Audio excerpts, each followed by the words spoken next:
टेढ़ी खीर अर्थात अत्यंत कठिन कार्य है, यह तो आप जानते हैं, पर भला यह भी जानते हैं क्या कि आखिर ये खीर टेढ़ी कैसे हो गई।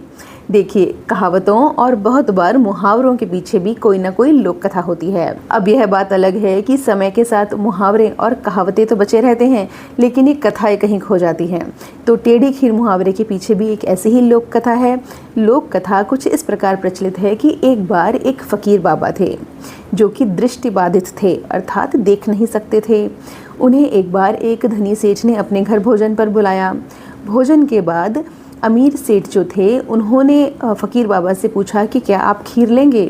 अब फ़कीर बाबा एक तो गरीब थे, दूसरा दृष्टिबाधित भी थे, तो ना तो उन्होंने कभी खीर खाई थी और ना ही देखी थी। तो उन्होंने धनी सेठ से पूछा कि भाई ये खीर कैसी होती है। तो सेठ जी ने जवाब दिया कि खीर वो तो सफ़ेद होती है।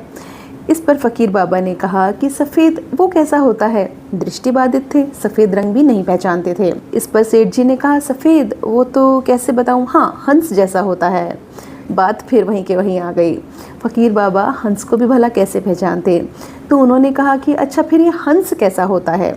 अब सेठ जी को इतना समझ में आ गया कि शब्दों भर से बात नहीं बनेगी, तो उन्होंने अपने हाथ से हंस की गर्दन और चोंच जैसी एक आकृति बनाई और कहा बाबा जी आप हाथ लगा कर देखिए, मुझे हंस कुछ ऐसा होता है। जब फ़कीर बाबा ने सेठ जी के हाथ को छुआ तो उनके हाथ में एक टेढ़ी सी आकृति आ गई।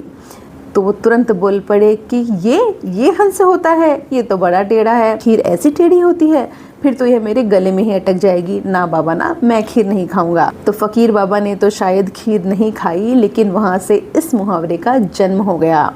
टेढ़ी खीर अर्थात अत्यंत कठिन कार्य, क्योंकि फ़कीर बाबा को खीर कैसी होती है यह समझाना सेठ जी के लिए एक अत्यंत कठिन कार्य बन गया था। यदि आपको यह वीडियो पसंद आया है और आप हिंदी से जुड़ी अनेक रोचक और आवश्यक जानकारियाँ पाना चाहते हैं तो हमसे जुड़े रहिए। सोशल मीडिया लिंक आपको विवरण में मिलेंगे। धन्यवाद।